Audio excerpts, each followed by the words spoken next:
Now, it looked like we'd hold on for a point, but a late winner for the visitors in added time meant another defeat in the league for Saints. What was your take on that one yesterday, Steve? Just frustrating, isn't it? It's the sigh, isn't it?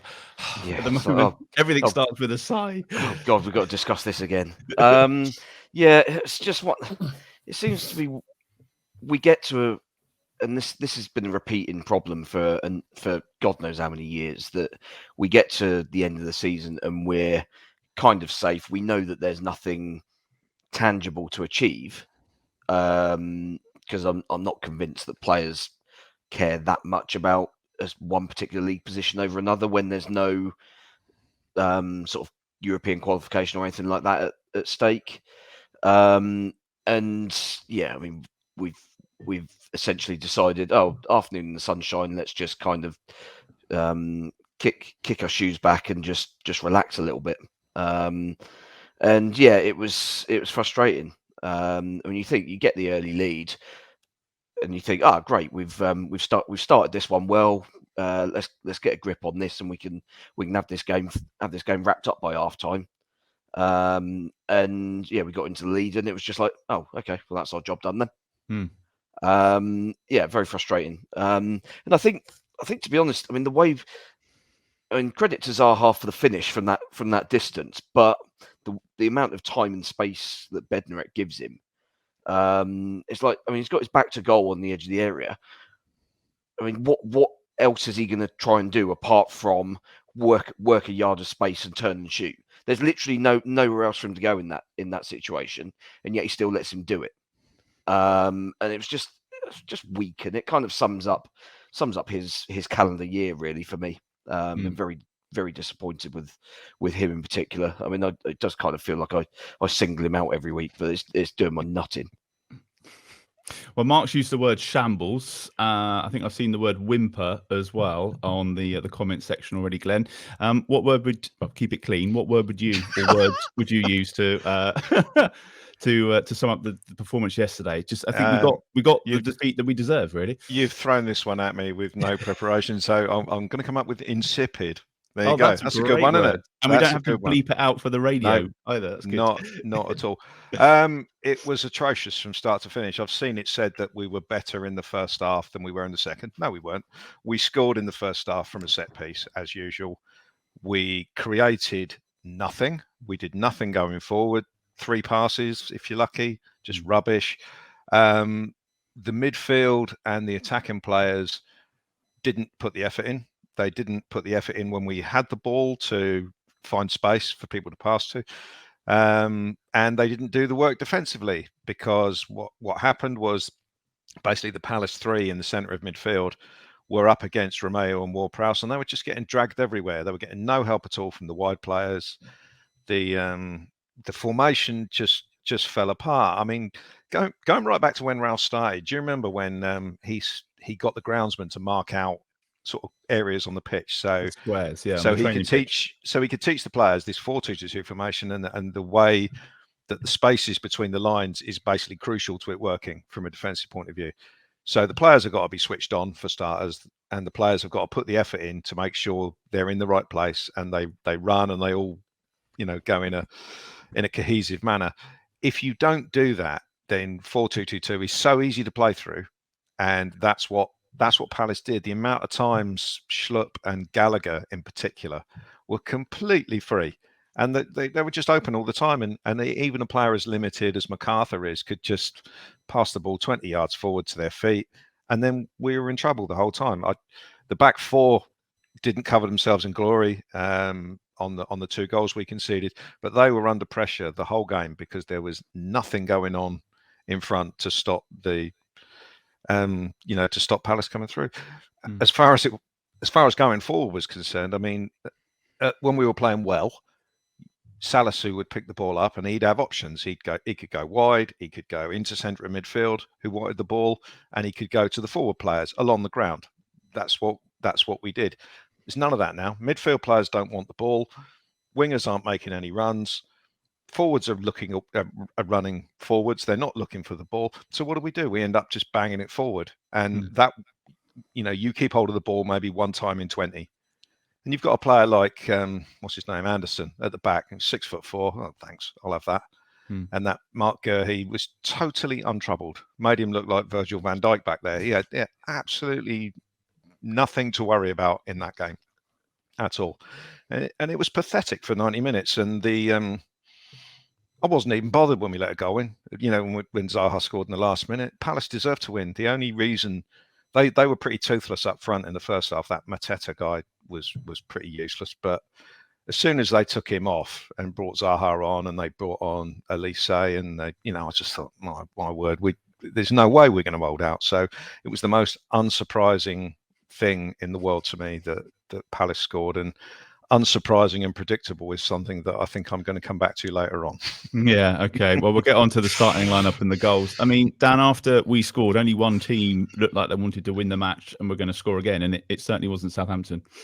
No, not at all. As Glenn said, once they went 1-0 up, it was, well, that's it. We've done our jobs, and let's just play out for 90 minutes and see what happens here. It was really poor, really, really poor. It was the first game I'd seen live for a couple of weeks because I've been ill, and they were just terrible. There was just no. I mean, we've been saying they've not had any effort for a while, but there was no effort, and I really don't say this lightly, but it looked like that performance against Palace to me looked like Ralph had run out of ideas and the players have stopped listening, and that was what happens for 90 minutes when that. I mean, as Glenn said, I mean, Saints were just kicking it long, and you just think, what is the purpose of this? It was really bad, and deservedly booed off at full time. It was the worst game I've seen Southampton play in a long, long time. I mean, bearing in mind I wasn't at Burnley, so yeah, the bar is interesting. It's getting lower every week. Lower every week, yeah. Steve, let's talk about the starting lineup. One change, obviously, Perot coming in for Livramento, which meant that Shane Long retained his spot in the starting 11. Adam Armstrong, Brozier on the bench. Were you happy with that when the team came out? Can you? I can imagine Armstrong wasn't happy with it, but I was kind of not overly fussed. I mean, we played okay with essentially that 11 for a large part of the second half at Brighton, and you kind of thought, well, okay, well they've actually had a game where they've looked vaguely competent, or at least, well, we've had a half where we've looked vaguely competent with that system and that lineup. So I didn't have any particular issues with sticking with Shane Long again. At the end of the day, I mean, as I said last week, we don't see what goes on in training. I can only assume that Long is basically looking like Shane Long in training.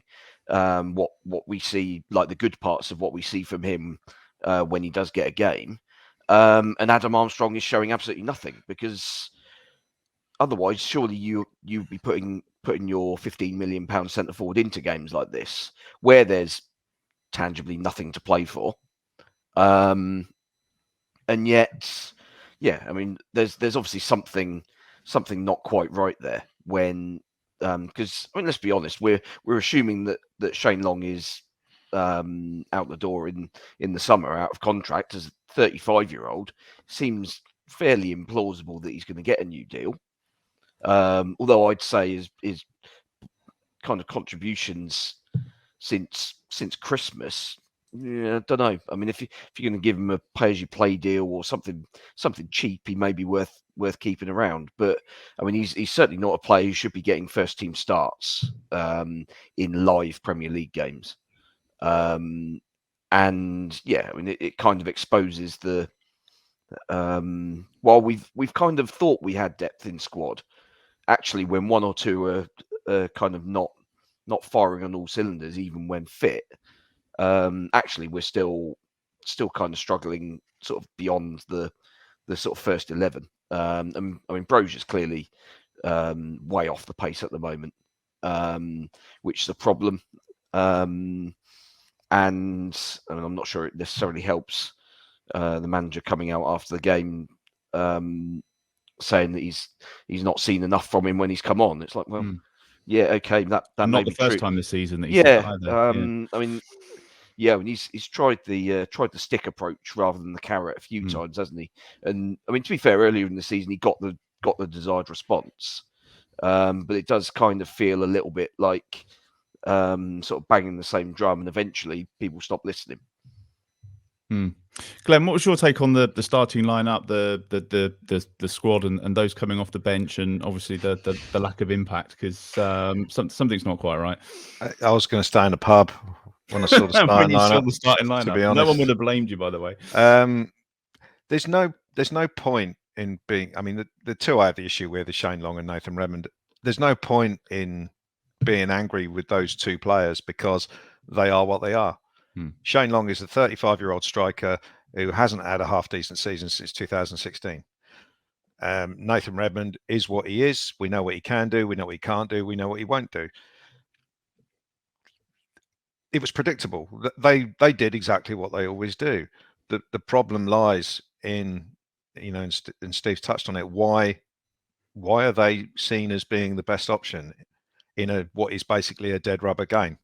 Now, okay, we discussed Adam Armstrong, but I'm looking further than that. I'm looking at players like Will Smallbone. We're supposed to be this team that looks at young players. So if someone like Nathan Redmond is preferred to Will Smallbone in what is basically a dead rubber game, what are we doing here? And as it is, he's picked the experienced players. We've been rubbish. We've lost again. It's another missed opportunity to play a young player. So I don't get that. I don't understand it. I am horrified at the thought that they will give Shane Long another year, because it just be such a colossal waste of money unless they put him on vastly reduced money and he's a coach, in a year's time or something like that. Yeah, or an ambassador or something. I don't, he can't have a watching contract, like Theo Walcott's got. Yeah. That would just be repeating the same mistake over again. So I wasn't impressed with the starting lineup. Those two players in particular played exactly as I thought they would.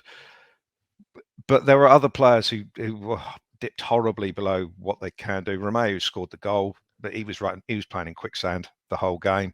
He was going back to being very slow at passing the ball, kept getting caught in possession. But again, lack of movement ahead. It makes, it's called pass and move for a reason. If you don't move, you can't pass the ball. Nathan Teller was poor. Che Adams was poor.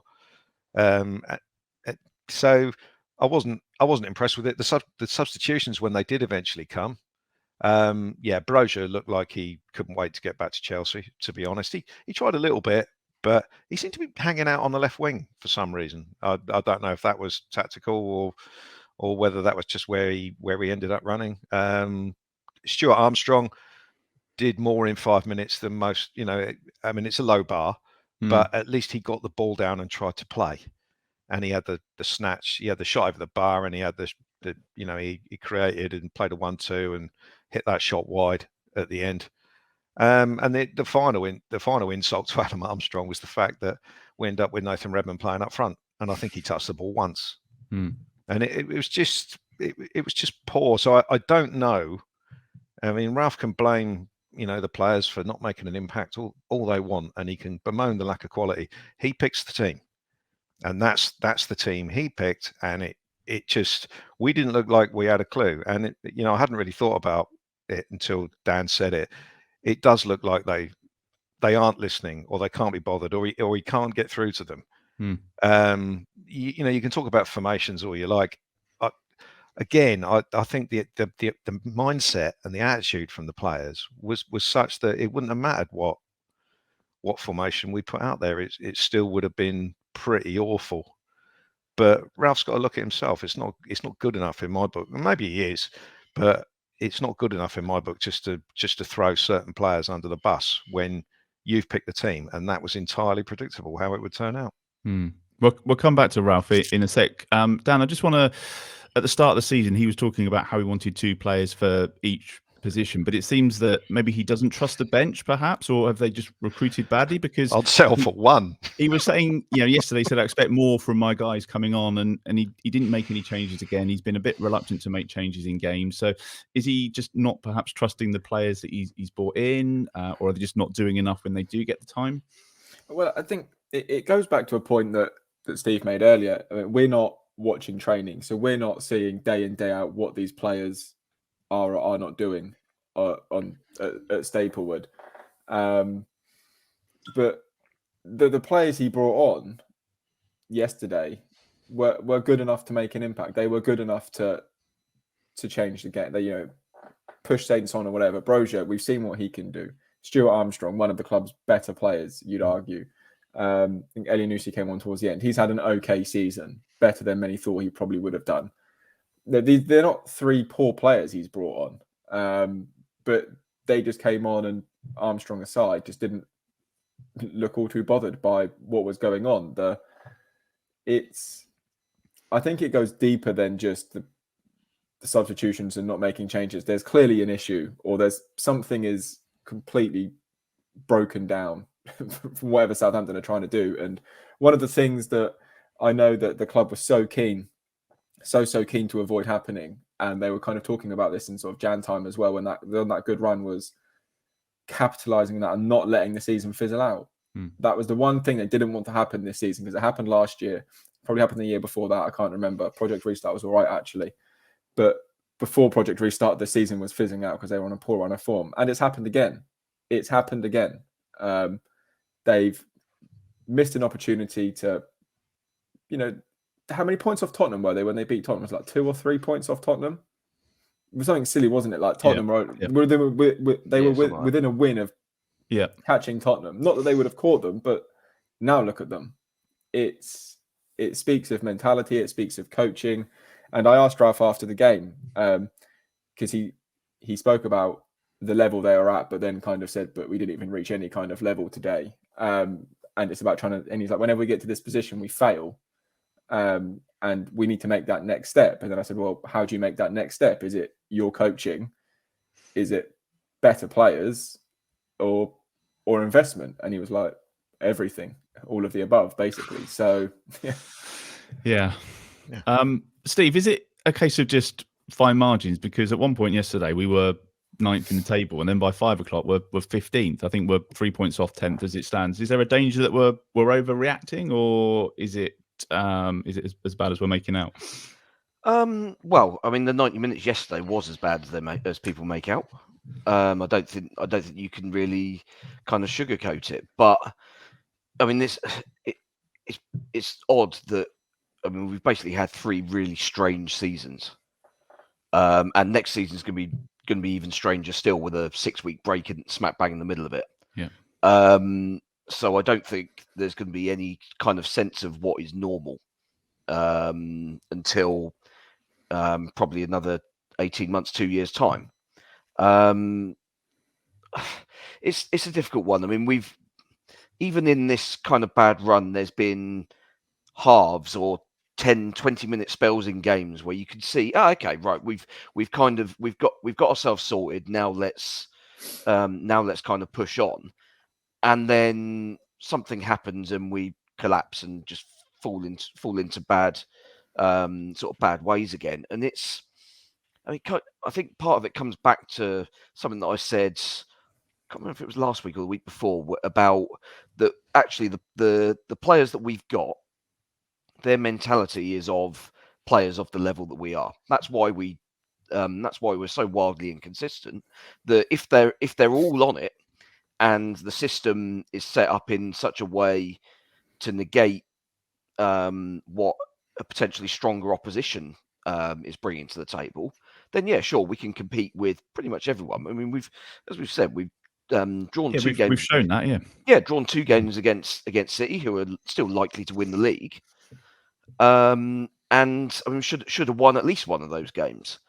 So we have the capability of doing it, but I think there's a mentality thing which basically, once you get to when you're a player that's playing at the very, very top, you have that you have the mental strength and the ability to get through tough periods of whether it's bad form or recover from an individual mistake or things like that.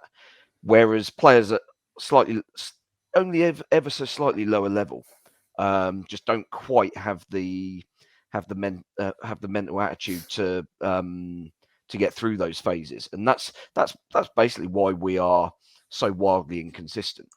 That you can go from an almighty high, and actually we've at times we've maintained those highs for like a month, 6 weeks at a time.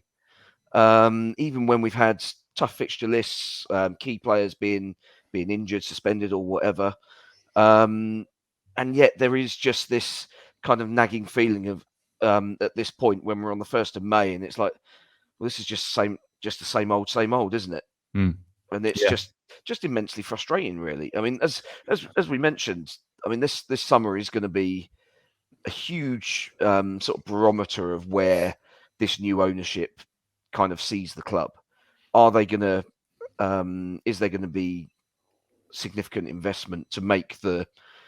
I don't know. I mean, half a dozen potential actual first team signings that would give us the quality and ultimately the depth that'll allow us to actually swap in and out players who are in that sort of little slump of form, and you're able to swap them out and not affect things too much. I mean, only time will tell on that. And do you think that's the case, Glenn? As Steve says, limping through till May almost, and then seeing what the new owners want to do and how many players we need to come in. Is it a bit of an overhaul? Neil's watching on YouTube and he says, what needs to change? Is it an overhaul in the summer for you? Yeah, I think it is. Yeah, I think certainly if you look at the squad of senior first team players, we got too many passengers who, if you see them on the team sheet, you just think, oh my word, what's going on? I mean, I mentioned 2 of them earlier on, but there's 4 or 5 of them who you just wouldn't be terribly happy. To flip it round, at the moment, I only see about 6, maybe 7 players that we've got who I would be upset if they left. There's a lot of them that I just wouldn't be bothered about. As Steve said, weak mentality on quite a few of them. Some have moments, but they're not consistent enough to be reliable first team players.